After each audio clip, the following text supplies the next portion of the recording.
Hi students, greetings from Success Education Academy, exercise 9.4, question number 9. So, இந்த question number 9 பார்த்தீங்கன்னா உங்கள் book answer வச்சு பார்க்கும்போது இது வந்து 3 கேஸாக சால்வ் பண்ணியிருக்காங்க. அதாவது என்னென்னா இந்த n and m வந்து இன்டிஜராக கன்சிடர் பண்ணி ஃபர்ஸ்ட் கேஸில் வந்து m equal to n, second கேஸில் வந்து m less than n, third கேஸில் வந்து m greater than n. So இந்த மாதிரி m வந்து இன்டிஜராக இருந்தோம், ரெண்டு சேமாக இருந்தால் எப்படி இருக்கும், m வந்து கிரேட்டர் தெனாக இருந்தால் எப்படி இருக்கும், m வந்து லெஸ் தெனாக இருந்தால் எப்படி இருக்கும், அந்த மாதிரி வந்து சால்வ் பண்ணியிருக்காங்க. ஸோ ஃபஸ்ட்டு ஸ்டெப்பில் வந்து நான் இதை வந்து ஃபஸ்ட்டு கேஸ் 1 இந்த கேஸ் எடுக்க போகிறேன். ஸோ என்ன பண்ண போகிறேன், limit alpha tends to 0 sine alpha, இந்த கொஷினில் n இருக்குது அப்படி தானே, நான் இந்த எண்ணை வந்து எம்னு ரீப்ளேஸ் பண்ண போகிறேன். ஏன்னா ரெண்டுமே வந்து சேமாக வைக்க போகிறேன். Sine into alpha power m by sine alpha the whole power m. So இப்போ பார்த்தீங்கன்னா நமக்கு இந்த கொஷின் வந்து எப்படி சால்வ் பண்ணலாம் அப்படின்னா வந்து லாஸ்ட்டு சம்லலாம் ரிசல்ட் பார்த்தோம். இந்த சைன் வந்தாலே நான் சொல்லியிருக்கேன், limit theta tends to 0 sine theta by theta equal to 1. So இந்த ரிசல்ட் பேஸ் பண்ணி இதை கொண்டு வரலாம். ஸோ இங்கே மேலே வந்து நியூமரேட்லேயும் தனியாக இந்த ரிசல்ட் அப்ளை பண்ணணும், டினாமினேட்லேயும் இந்த ரிசல்ட் தனியாக அப்ளை பண்ணணும். ஸோ நியூமரேட்டில் அப்ளை பண்ணால் உங்களுக்கு என்ன பண்ணும், sine alpha m by, so இன்னொரு ஒரு சைன் இந்த மாதிரி வரணும், அதாவது limit alpha tends to 0 sin alpha m, இன்னைக்கு கீழே வந்து ஒரு ஆல்ஃபா எம் வரணும். ஸோ இப்போ கீழே ஒரு ஆல்ஃபா எம் நம்ம எக்ஸ்ட்ரா எழுத போகிறோம்னா நம்ம என்ன பண்ணணும், டிவைட் பண்ணணும். அப்படின்னா வந்து அதை டேலி பண்ணுறக்காண்டி இங்கே ஒரு ஆல்ஃபா எம் போடணும், ஆல்ஃபா பவர் எம். சார் இது வந்து டினாமினேட்டில் வந்து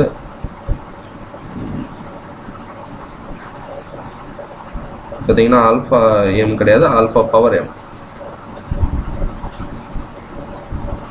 ஆல்ஃபா பவர் எம். ஸோ இப்போ பார்த்தீங்கன்னா இந்த வேல்யூ வந்து நமக்கு எப்படி ஆயிரும், 1 ஆயிரும்.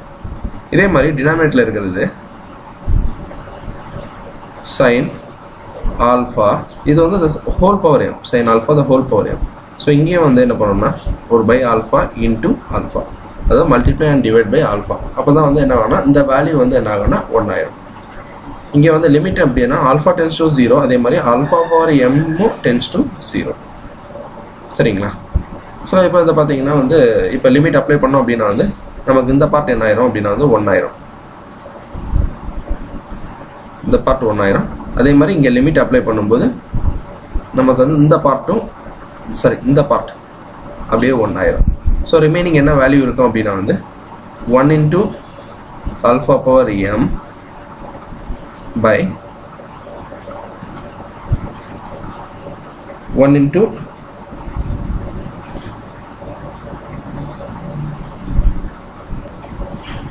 alpha power m. So இந்த alpha power m இந்த alpha power m cancel ஆகும். So result பார்த்தீங்கன்னா 1 ஆகும். So if m equal to 1, case 1ல when m equal to n, so அப்போ வந்து ஆன்சர் என்னன்னா 1. அடுத்து வந்து நம்ம வந்து case 2 சால்வ் பண்ண போகிறோம்.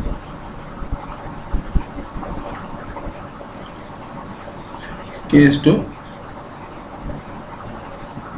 if m less than n, if m less than n. so m less than n நம்ம இதை வந்து எப்படி போடுவீங்க, லிமிட் வந்து லிமிட் இதே மாதிரி எழுதுங்க, limit alpha tends to 0 sine alpha, quotient அப்படி எழுதுங்க, sine alpha power n sine to alpha power n into sine alpha the whole power m. So இதில் வந்து நம்ம இந்த ஃபார்மேட்டுக்கு கொண்டு வரணும் அப்படின்னா வந்து மேலே லிமிட்டில் என்ன நியூமரேட்டில் என்ன பண்ணுவோம், limit alpha tends to 0 sine alpha n, இங்கே வந்து ஒரு மல்டிப்ளை அண்ட் டிவைட் பண்ண போகிறோம் ஆல்ஃபா என் வச்சு, alpha n by sine alpha n. So இந்த மாதிரி பண்ணால் தான் நமக்கு இந்த பார்ட் இப்போ என்ன ஆகும் அப்படின்னா வந்து 1 ஆயிரும். இது ரிமைனிங் வந்து ஆல்ஃபா பவர் என் மட்டும் இருக்கும். ஸோ டினாமினேட்டில் வந்து சேம் திங், லாஸ்ட்டு அந்த ஃபஸ்ட்டு இதில் பண்ண மாதிரி தான், sine alpha by alpha into ஆல்ஃபான்னு வரும். இங்கே ஆல்ரெடி ஒரு ஆல்ஃபா இருக்குது, ஒரு multiply and divide by alpha போடும்போது நமக்கு இந்த பார்ட் என்ன ஆயிரும் அப்படின்னா வந்து 1 ஆயிரும். இது வந்து த ஹோல் பவர் எம் அப்படின்னு வரும்.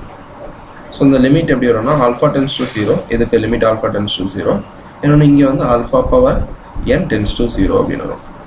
ஸோ இதை ஃபர்தராக சால்வ் பண்ணும்போது நமக்கு என்ன ஆகும் அப்படின்னா இந்த பார்ட் என்ன ஆயிரும் அப்படின்னா வந்து 1 ஆயிரும். இந்த பார்ட் நமக்கு அப்படியே வந்து சரி இங்கே இந்த பார்ட் வந்து நமக்கு வந்து 1 ஆயிரும். அதே மாதிரி இந்த பார்ட்டும் நமக்கு வந்து என்ன ஆயிரும் 1. இந்த பார்ட்டும் 1 ஆயிரும். ஸோ ரிமைனிங் நமக்கு இருக்கிறது பார்த்தீங்கன்னா alpha power n by alpha power m மட்டும் இருக்கும். Alpha power n by alpha power n.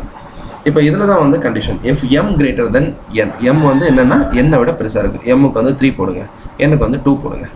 m greater than sorry m less than n. m less than n. mக்கு m வந்து எப்படி இருக்குன்னா 2 இருக்குது, n வந்து எப்படி இருக்குன்னா 3 இருக்குது. சரிங்களா? ஸோ m வந்து 2, n வந்து 3 இருக்குது. m less than n. n விட வந்து m வந்து n சின்னது. இப்போ வந்து இங்கே வந்து 2 போட்டிங்க, mக்கு வந்து mோட வேல்யூ 2, என்னோட வேல்யூ வந்து 3. இப்போ நீங்கள் இதை அப்போ வந்து a power m by a power n அப்படின்னு இருக்குன்னா அதோட ஃபார்முலா என்ன? a power n by a power n. அது வந்து a power m minus n அப்படின்றது தான். a power m minus n அப்படின்றது தான். ஸோ இங்கேயும் அப்படி தான் நம்ம என்ன பண்ண போகிறோம் அப்படி தான் வந்து alpha power n by alpha power m இருக்கிறத நம்ம எப்படி எழுதோம்னா alpha power m minus n எழுதும். Alpha power m minus n. Alpha power m minus n அப்படின்னா வந்து அதோட வேல்யூ என்னன்னா இப்போ வந்து இது கிரேட்டராக இருக்கும்போது நமக்கு என்ன வரும் 2 மைனஸ் 3 அப்படின்னு போட்டாச்சுன்னா ஆல்ஃபா பவர் மைனஸ் 1 அப்படின்னு வரும். ஸோ இந்த ஆல்ஃபா பவர் மைனஸ் 1 வந்து நம்ம சேஞ்ச் பண்ணுறதுக்கு எப்படி எழுதும் அப்படின்னா வந்து அதாவது ஆல்ஃபா பவர் m மைனஸ் nங்கிறது நமக்கு வந்து நெகட்டிவில் வேல்யூ வரும். ஸோ அதை எப்படி எழுதுறதுன்னா 1 by alpha power m minus n அப்படின்னு வரும். So 1 minus alpha power n minus n limit apply பண்ணணும். லிமிட் ஆல்ஃபா டென்ஸ் டு 0 போடும்போது நமக்கு என்ன வரும்னா 1 பை 0 அப்படின்னு வரும். 1 பை 0 அப்படிங்கிறது அதோட வேல்யூ என்னன்னா இன்ஃபினிட்டி. புரியுதுங்களா? ஸோ இதில் வேறு ஒன்றும் கிடையாது. இதே மாதிரி தான் அப்ளை பண்ண போகிறோம். கண்டிஷன் பார்த்துக்கோங்க, m கிரேட்டர் தென் n. சரி, m less than n. m less than nனா m வந்து n விட சின்ன நம்பர். ஸோ அதுக்கு வந்து ஒரு எக்ஸாம்பிள் போட்டு நான் உங்களுக்கு சால்வ் பண்ணியிருக்கேன். இங்கே எல்லாம் லிமிட் வரும். இந்த சம்மில் எல்லா இடத்துலையுமே லிமிட் போட்டுக்கோங்க. Limit alpha tends to 0. Limit alpha tends to 0. So வந்து alpha power m minus n. Alpha power m minus n அப்படிங்கிறப்போ நமக்கு என்ன வரும் 2 மைனஸ் 3. அதாவது m வந்து சின்ன நம்பர். ஸோ m சின்ன நம்பர், n பெரிய நம்பர் அப்படிங்கிறப்போ நமக்கு வந்து நெகட்டிவில் தான் வேல்யூ வரும். ஸோ நெகட்டிவில் வேல்யூ வரனால என்ன வரும்? இந்த மாதிரி வரும் 1 பை மைனஸ் 1. அதாவது மைனஸ் ஆஃப் இருக்கிறத நம்ம வந்து அதை பாசிட்டிவ் ஆக்கணும். என்ன பண்ணணும்னா அது எப்படி இருக்கும்? இந்த மாதிரி இந்த 2 பவர் மைனஸ் 3 இருக்கிறத வந்து நம்ம எப்படி எழுதலாம்? 1 பை 2 பவர் 3 எழுதலாம். ஸோ அதே மாதிரி தான் இங்கே வந்து என்னென்னா alpha power m minus n வரதை வந்து நம்ம எப்படி பண்ண போகிறோம் அப்படின்னா 1 by alpha power m minus n அப்படி இருக்கும்.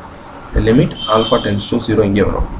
சரிங்களா? Alpha power m minus n வரதை நம்ம எப்படி பண்ண போகிறோம்னா 1 by alpha power m minus n அந்த மாதிரி ஆக்க போகிறோம்.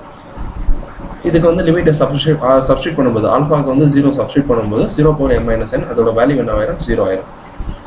ஸோ 1 பை 0 எனிதிங் பை 0 அதோட வேல்யூ வந்து என்னென்னா இன்ஃபினிட்டி. ஸோ இதான் வந்து இந்த சம்மோட answer. Case 3. Case 3 if m greater than n. m greater than என்ன வரும்? Limit alpha tends to 0. அந்த கொஸ்டின் அப்படியே எழுதுறோம். அதுக்கப்புறம் நம்ம லாஸ்ட் சப்டிவிஷனில் செஞ்ச மாதிரி தான், கேஸ் 2 செஞ்ச மாதிரி தான். Limit alpha tends to 0 sine alpha n. அதாவது நமக்கு இந்த இடத்துல வந்து சைன் டீட்டா பை டீட்டா அப்படின்னு கொண்டு வரணும். So alpha n by alpha n ஒரு பை ஆல்ஃபா n வரதுனால நம்ம மல்டிப்ளை பண்ண வேணும். அதை டேலி பண்ணுறதுக்கு வேண்டி ஸோ மல்டிப்ளை அண்ட் டிவைட் பண்ணியிருக்கோம். மல்டிப்ளை அண்ட் டிவைட் பண்ணியிருக்கோம். இப்போ பார்த்தீங்கன்னா இந்த ஃபங்க்ஷன் நமக்கு 1 ஆயிரும். ஸோ அதாவது இந்த ஃபங்க்ஷன் நமக்கு வந்து என்ன ஆயிரும்னா 1 ஆயிரும்.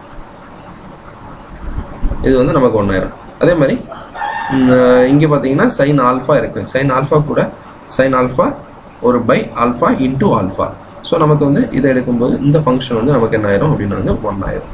ரிமைனிங் நமக்கு இருக்கிறது alpha power n by 1 into alpha the whole power n.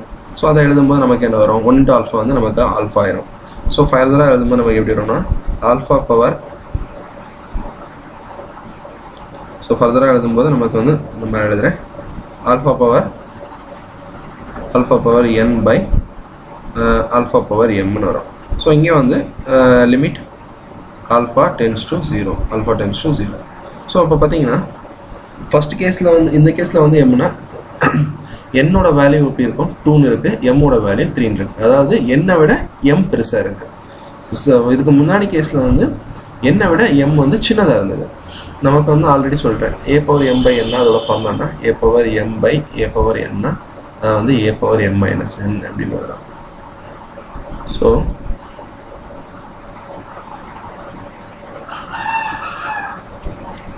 இந்த மாதிரி நமக்கு என்ன வரும்னா limit alpha tends to 0, limit alpha tends to 0 alpha m minus n போடும்போது நமக்கு என்ன வரும்னா 3/2 அப்படின்னு வரும். 3 - 2 அதாவது நமக்கு பாசிட்டிவ் வேல்யூ வரும்.